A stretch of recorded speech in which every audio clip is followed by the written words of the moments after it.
Can I request brothers to take their seats at the very front, please? Thank you.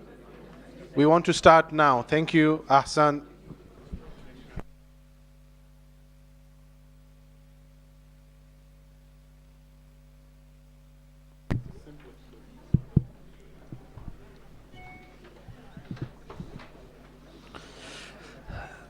Before I start,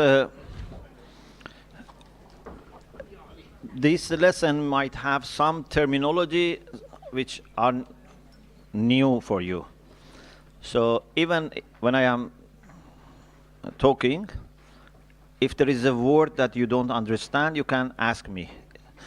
If you have questions, please wait. But if there is one word that you don't know, if I say, for example, amare, and you don't know what is amare, for example, I say hukm zahiri, I try to explain, but if I forget, so please ask me right away, no problem.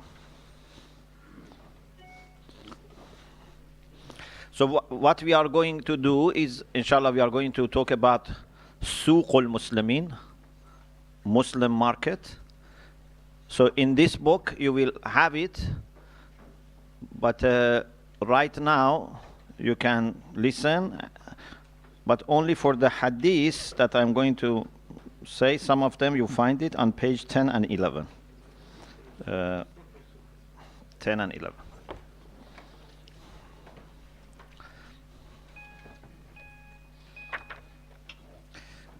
بسم الله الرحمن الرحيم لا حول ولا قوة إلا بالله العلي العظيم الحمد لله رب العالمين وصلى الله على سيدنا ونبينا أبي القاسم المصطفى محمد وآله الطيبين الطاهرين لا سيما بقية الله في الأرضين اللهم أخرجني من ظلمات الوهم وأكرمني بنور الفهم اللهم افتح علينا أبواب رحمتك وانشر علينا خزائن علومك برحمتك يا أرحم الراحمين. Alhamdulillah, we have tawfiq to continue our study of jurisprudential rules or maxims, al-qawa'id al-fiqhiyah. Last week we talked about qa'idat al-tahara, and that rule is very helpful in different parts of fiqh.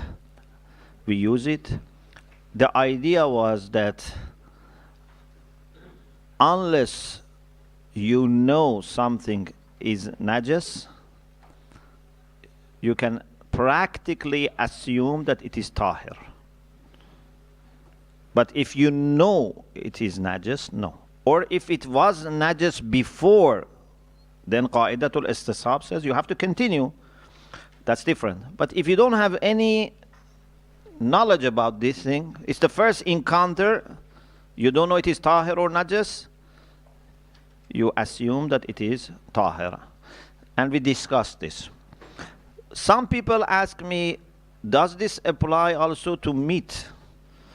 I don't know this is najas or tahir because I don't know it is halal or not. It's slaughtered Islamically or not. I said no, that is different.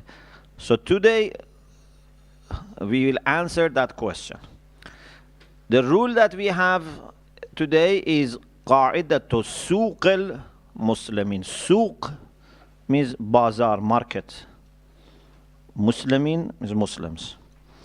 So this rule, which is very, again, well-established rule, and actually this is something that all Muslims follow, is that if you buy a meat or animal product from Muslim market, you don't need to investigate that it was properly slaughtered and zeb was done Islamically 100%. You don't need to investigate because you have purchases from Suq al-Muslimin, from Muslim market. In Muslim market, the assumption is that they are themselves careful about these things. So if you buy meat or leather or anything which is from animal, from Muslim market, you can assume that it is halal and it is tahir. Halal is if you want to eat, and it is tahir if you want to touch it or use it as a part of, for example, leather, you use it as your dress, and you want to say your prayer with that, so no problem.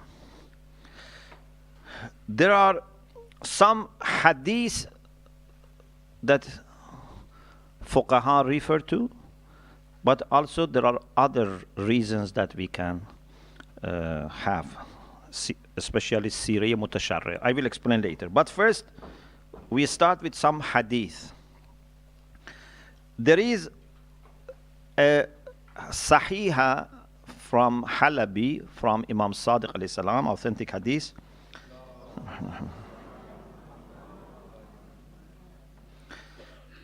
He asked Imam alayhi salam about the products that are purchased, for example, like some thing like, you know, boots from leather, that it is not like shoes, but something that they used to have it like a kind of dress, even praying with that. I don't know if you have seen, you know, it's like a socket, you know, socket. You know. So Imam alayhi salam said, when he asked about these things which are sold in the market, Imam said, "Ishtari wasall fiha." You can buy this and say your prayer in this. حتى تعلم أنه ميت بعينه. Unless you know that this particular one was mayyat, means it was not Islamically slaughtered. Either has been from a dead animal, or they just slaughtered it, because anything which is not slaughtered properly is mayyat. It doesn't need to have died by itself. It can be died, it can be killed, but it's not done proper zabh.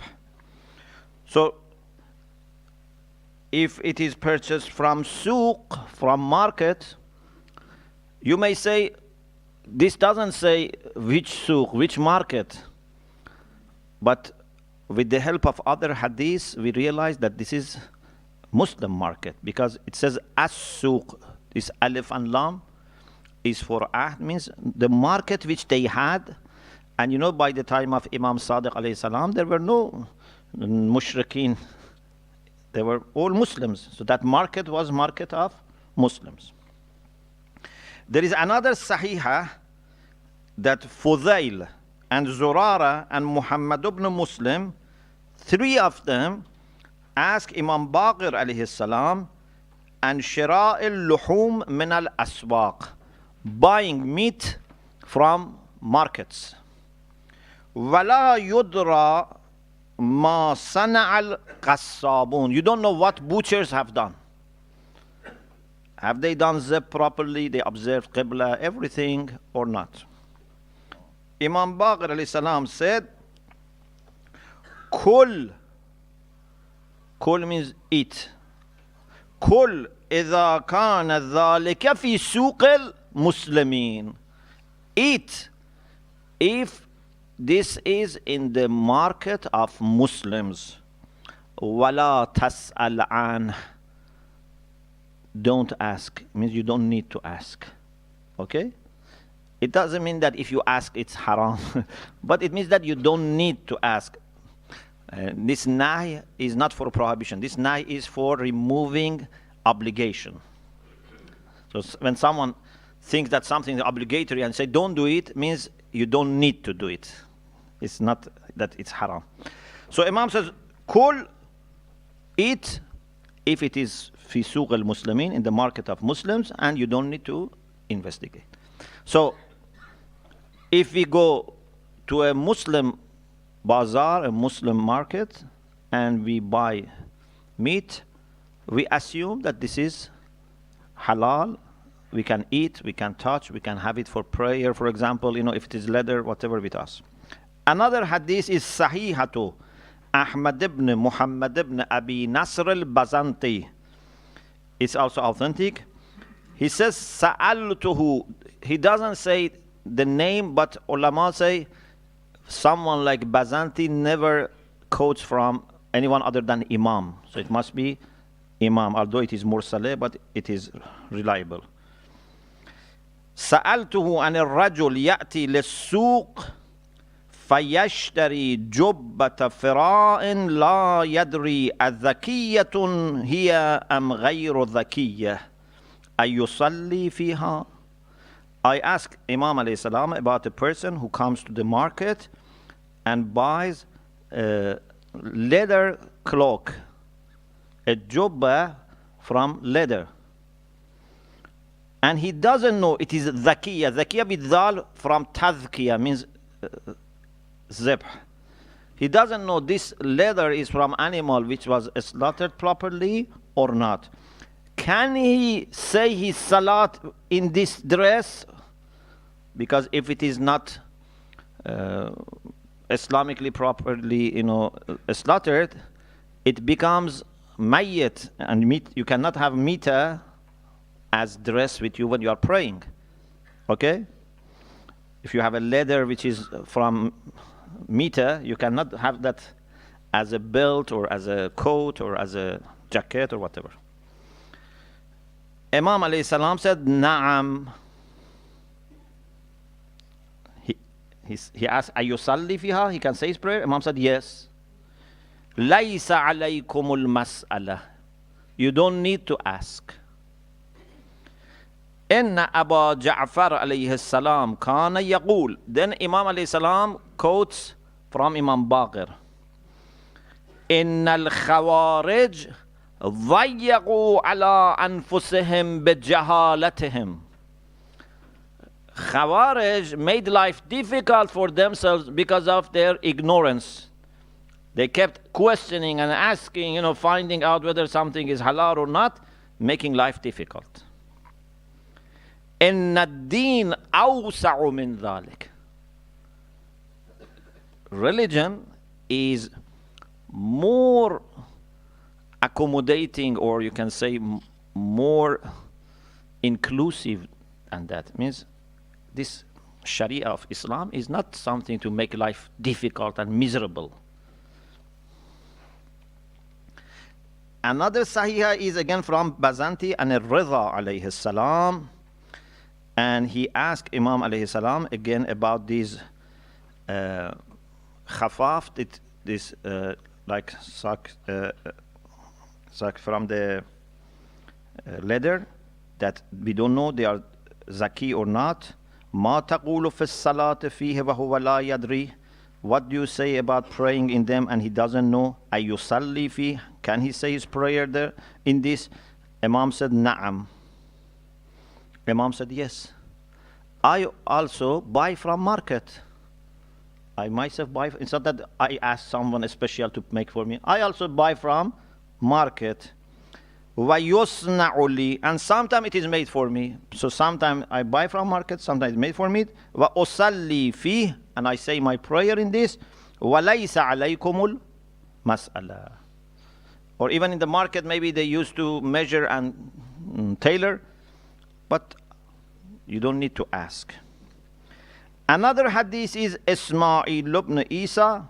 He says, I ask Abul Hasan alayhi salam, Imam Kazim alayhi salam, and julud al-fira yashtariha al-rajul, about leathers that someone buys, but fi suqin min aswaq al-jabal, in a market in mountains. So this is not in Medina or these places. أيسأل عن زكاته إذا كان البائع مسلما غير عارف. Does he need to ask whether this zibh has been happening if the seller is a Muslim but not arif, not aware? Because it's a very remote place. Maybe they don't know this masail, they don't practice this masail, They are not close to the places that they know this masail. Imam alayhi salam said, عليكم أنتم أن تسألوا عنه إذا رأيتم المشركين يبيعون ذلك. You must ask if you see those who sell it are mushrik. وَإِذَا رَأَيْتُمْ يُصَلُّونَ فِيهِ. But if you see the people who sell, they themselves say prayer in these things. فَلَا تَسْأَلُوا عَنْهُ. Don't ask them. So if they are Muslims and they themselves pray and they use these things and they treat it as tahir, then it's okay.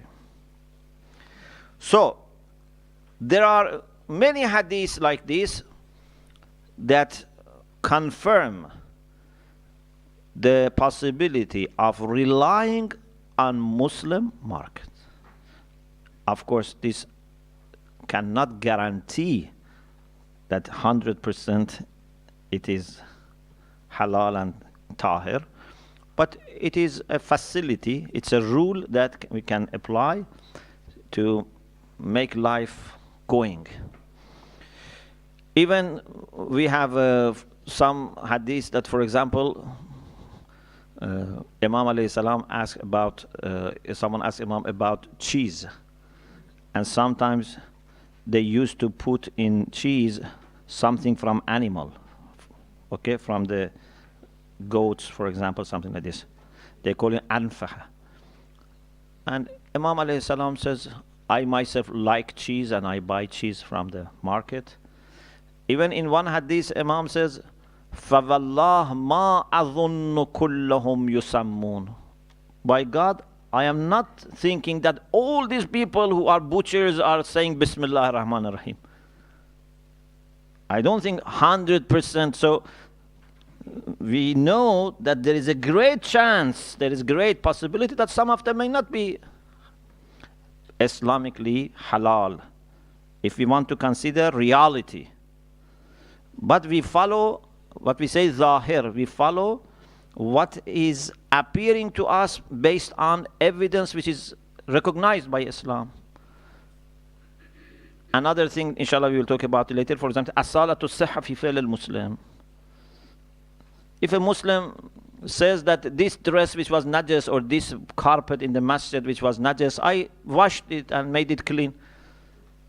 Sometimes you are not sure they made it properly, but you can accept it because we have rule of as-salatu as-sihha fi fi'l al-Muslim. We assume that what Muslims do are okay and valid. So these ahadith are leaving no doubt that if something is purchased in Muslim market, you can assume that that meat is halal and tahir. But if it is not Muslim market, you cannot assume it is halal and tahir. And this is different from qa'idatul tahara. Qa'idatul tahara is not for meat. Because for meat, the first assumption is that it was not halal. Because there was a time that this was part of the animal.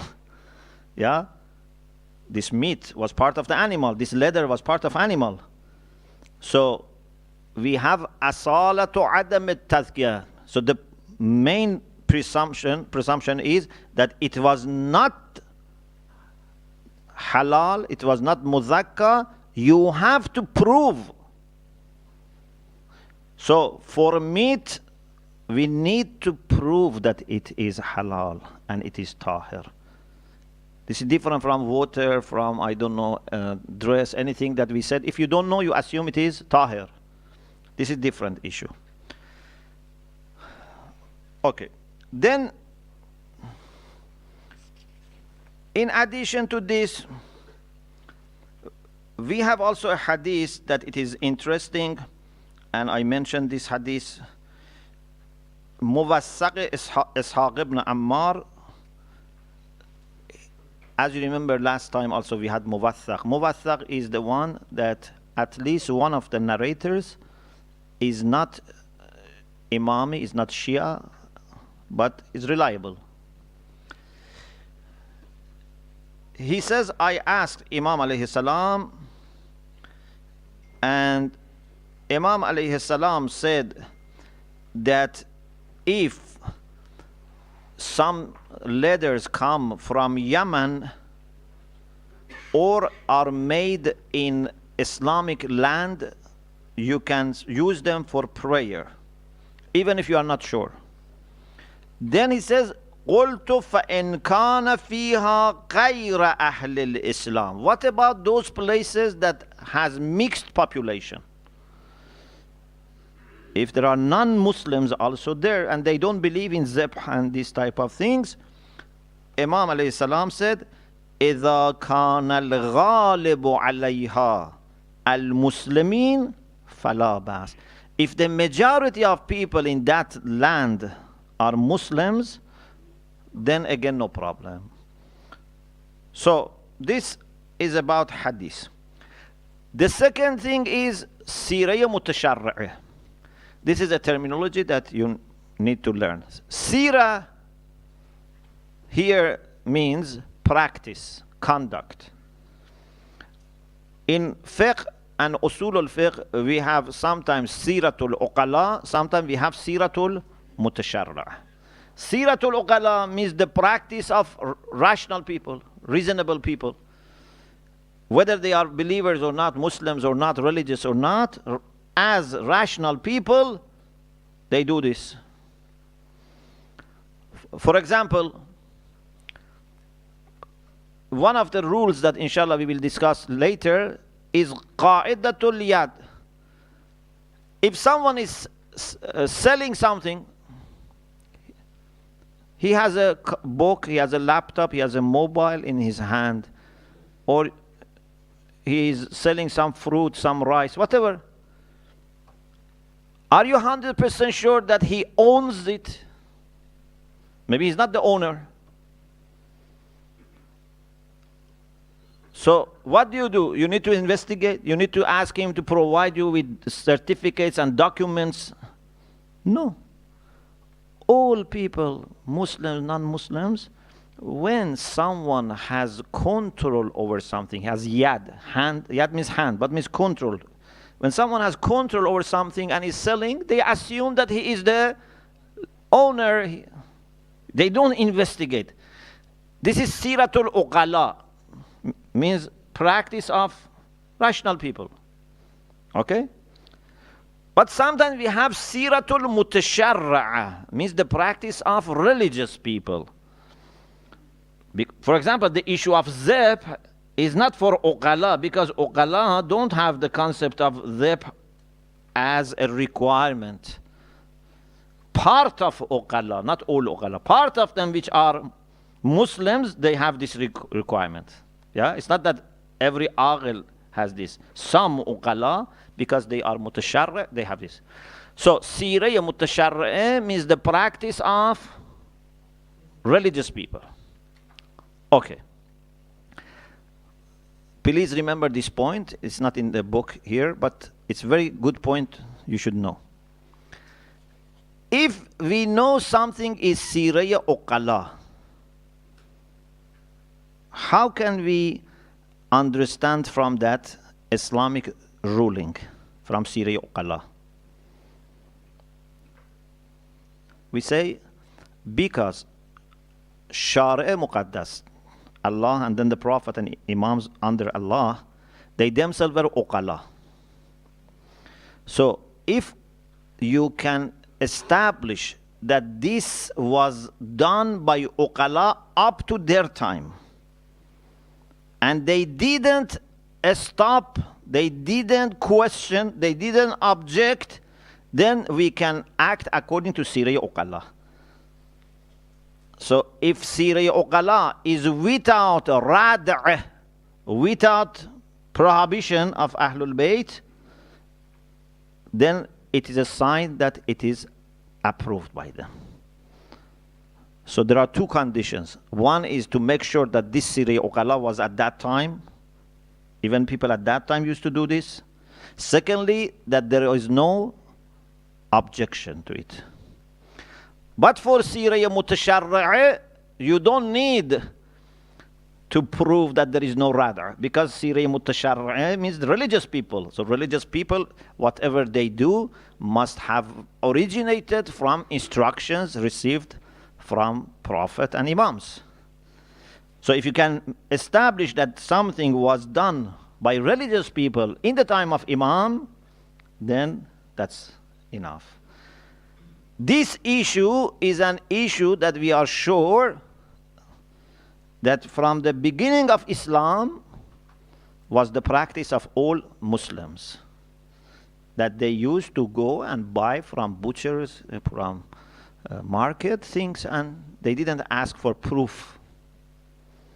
Okay? So, sirah mutasharri'a is also a very good proof. Another thing is, suppose if we don't want to accept this rule, it has bad consequence. Because if we don't trust suqul muslimin and we want to prove, and then they refuse to give you certificate or show you the proof, then you end up with you yourself slaughtering, you yourself have to make leather. So the whole life becomes a kind of turmoil. You cannot do everything yourself. So it would lead to disorder in the Muslim economy. So certainly this rule is to be followed and is valid. But now we have another question. What about a single shop? There is a Muslim butchery. It's not market. It's a Muslim butchery, and I want to buy from him. What do you think? The answer is, even if it's a Muslim butchery, we can trust him. Actually, the reason we trust Muslim market is because we assume the people who are there are Muslims. For us, the main thing is to get it from a Muslim hand. If you are sure that this person is Muslim, okay. If you are not sure, but you buy from a market that majority of people or all people are Muslim, that is also a sign that this is from a Muslim. In other words, what is the primary amare or sign is yadul Muslim, Muslim hand. But taking from Muslim market is the sign for the sign. So when you buy it from a Muslim market, you don't need to make sure that they are Muslims, because this is the way it looks. So do you understand the difference? So for example, if in London we go to a butchery and we know he is Muslim, even if it's not a market, it's not bazaar, we can buy from him the meat. But you must know that he's a Muslim. But if you go to Istanbul, for example, or to Qom or Najaf, you don't need to make sure that this person is Muslim, because the market is Muslim market. Okay? So this is the point about Suqul Muslimin. Does this apply to Shia salesmen or all Muslims? The answer is all Muslims. Sunni, Shia, Hanafi, any group of Sunnis would not make any difference. And the last point, what about something that we find on, for example, floor or, on a desert, on road, something which is abundant. For example, there is a piece of leather which is abundant, it has no owner, and has touched me, or I want to use it for prayer, can I assume that this is also halal and tahir? Many say no, because they say that it has to come from a Muslim hand. But some say yes, because if it is from a Muslim land, then it's like Muslim market, because the people who are there are Muslim. It's like the one that we said, if the majority of people who are there are Muslims, that would be enough.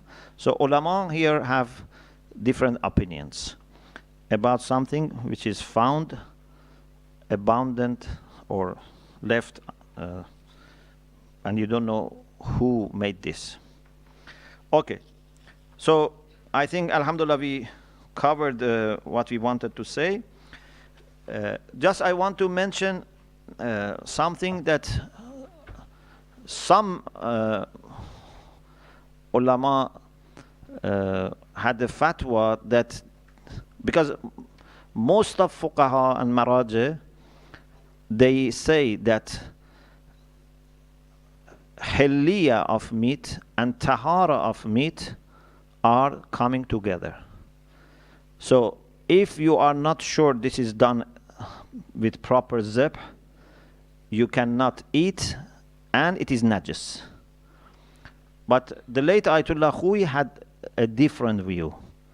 He was distinguishing between hilliya and tahara. So for hilliya, he was applying asalatu adam tadhkiya, but for tahara, he was applying asalatu tahara. So for him, was different. So it means that if you are not sure, for example, according to him, if you have something from, for example, a shoe from leather or sofa from leather, you don't know, maybe it is done in a Muslim country, maybe not. According to him, if there is a chance that it was from a Muslim country, it's not najis. But if there is a meat and you say maybe they have imported from Muslim country, you cannot eat. But other maraja normally they say both come together. Asalatu adam al-tadhkiyah proves that it's not halal and it is not tahir unless you can prove that it is done properly, a zibh is done properly. So that's, I wanted to make this clarification. So if you have any questions, we can discuss. Alhamdulillah Rabbil Alameen. Muhammad wa ali Muhammad. So before the questions, I know that today there will be many questions, so I do apologize if I cut anyone and we don't take too many. However, you can always send the question to ourselves and we can let Sheikh know so that we are prepared next time as well. Sure. So don't hesitate. I'm going to be a bit rude, and I'm going to say that on both ladies and gents side, towards the very front rows, if you come early, do not reserve any seats for anyone else. First come, first serve. Thank you.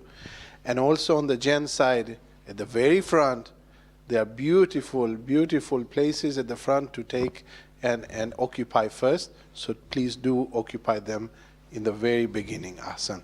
Questions, and there will be one question here from ladies first. Sheikh, again, thank you for your lecture. My question relates to the earlier lecture. Yes. Which you said getting closer to God. Now, we all live in a materialistic world. We like big cars, big money, big promotions. So with all this coming on the way, which easy dua or namaz I should pray to get closer to God? Because you can easily get focused. You know, which dua I can pray so I can get focused on God? Because we like materialistic things. We like it. Everybody does. Yeah, so how can you guide people? Which is it namaz al-shab? Is it Surah Yasin, Ayatul Kursi? What is it? something easy that I can handle every day. To have focus. Yeah. So I can get closer to God. And less materialistic. With and materialistic. we have to be real now. Yeah. We want both in this world.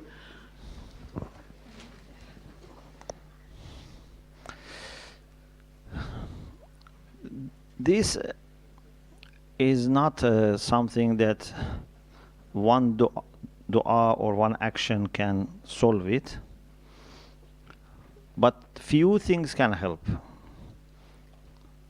One is to be very regular about our salat and say our salat on time, especially if before you stand up for salat you can 2-3 minutes just sit on your prayer mat and then stand up for salat and azan.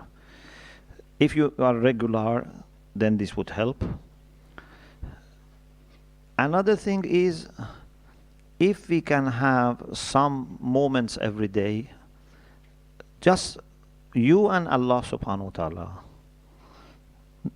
no distraction, no noise, no one to be worried about or to be concerned about. Someone is watching me, someone I have to attend to. Only you and Allah subhanahu wa ta'ala, and just try to focus on Him.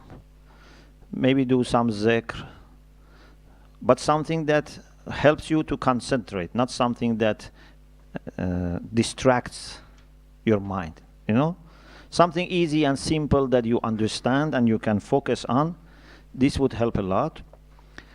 The third is be with people who are better than us. In these things, if we can find friends that are better than us, then they empower us. Okay? If we are with people who are equal to us, they don't benefit that much. If they are lower than us, then they may harm us even.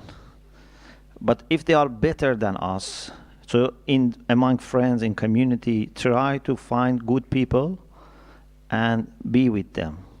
If they are not available, read about them. Read the lives of ulama, because the soul, when is seeing real life examples and real people, real stories, get very much inspired. So these three things, inshallah, will help a lot.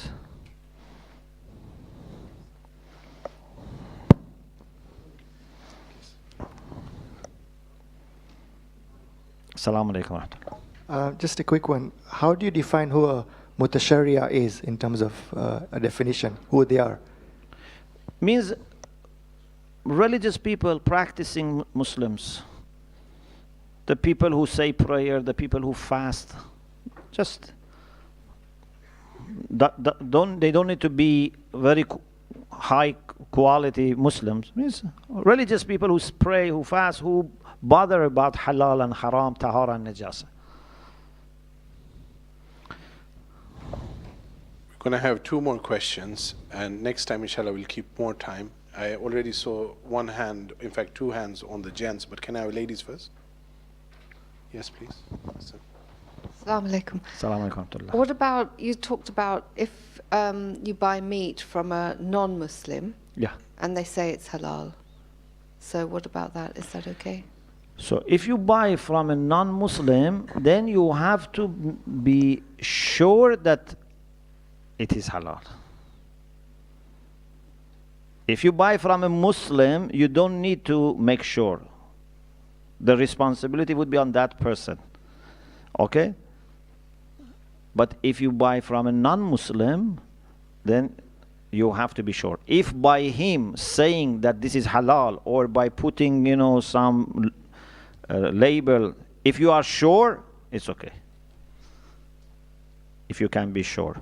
This is very subjective then, because Sometimes some people become sure, some people don't become. Even depends also on market.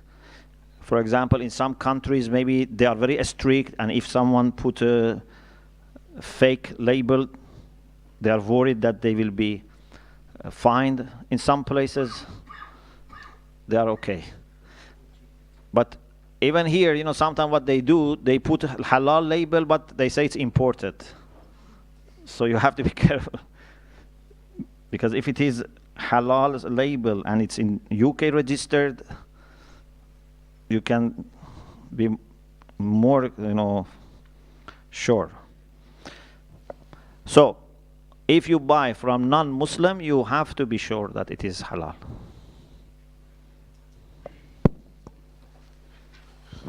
I saw two hands on the gents, so I'm going to see the one which I saw first. Assalamu alaikum. Salam alaikum. What about the stunt? We know in this country there are so many slaughterhouses, and many of them do not observe the Qibla. Many of them do not recite. They put a recitation on the tape, and we have got evidence on that. Yeah. And how about those things? You don't need to investigate if it's Muslim, but it's always better if you find people who are really practicing, people who are known to our people from our community. It's good, but we cannot make religion difficult for people and say if you buy from these, you know, Muslim shops, it's haram or najis or whatever. But if you personally want to do ihtiyat, it's very good. Especially if we give this business to mu'mineen who are known, who are trustworthy, it's very good. But it's not a necessity of Sharia. I'll take one last one, and that's it. Thank you. Assalamu alaikum, Sheikh. Salam alaikum. My question is in relation to the first part of the lecture. So we have the verse, وَمَا خَلَقْتَ الْجِنَّ وَالْإِنسَ إِلَّا لِيَعْبُدُونَ. So our greater purpose is ubudiyah, servitude. Then we have the Hadith Qudsi, which says, with the kuntu kanzal makhfi. So is it servitude, or is it actually discovering God, which is actually the greater purpose for us? They come together. Imam Sadiq alayhi salam said, لِيَعْبُدُونَ أي لِيَعْرِفُونَ.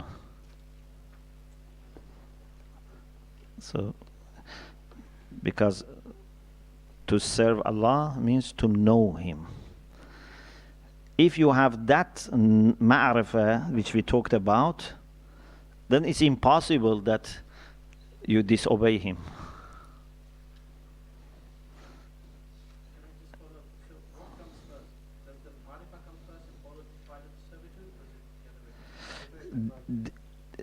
They grow together. So you start obeying and serving, then your ma'rifah grows.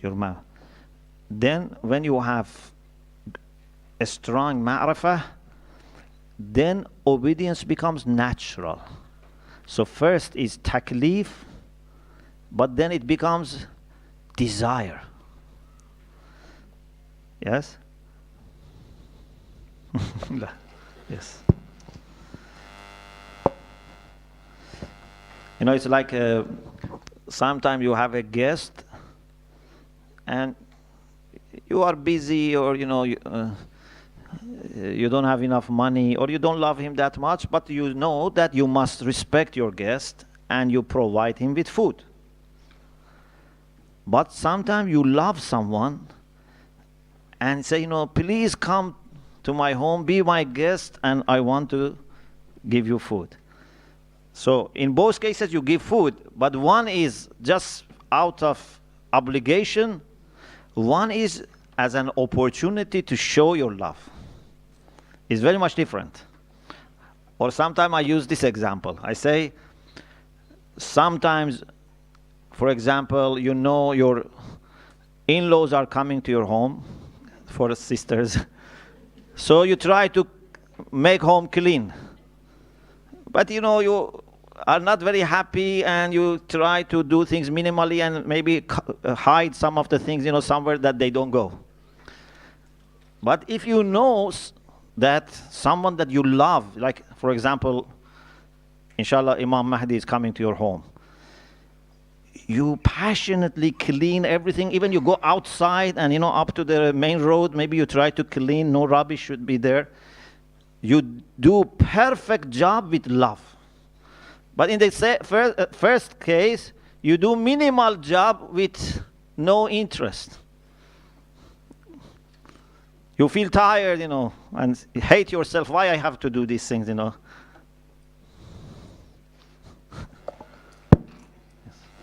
Thank you. I think that's why we Of only course, you can love your in-laws, just. I think that's why we only have bin collection once a week here, but in other countries, it's every day. So anyway, you can think about what I meant. Salawat ala Muhammad wa ali Muhammad. Allahumma salli ala Muhammad. Ahsant. We ended a bit later, but we started a bit later as well. So inshallah, next time we'll start on time and we will end on time as well. Thank you very much.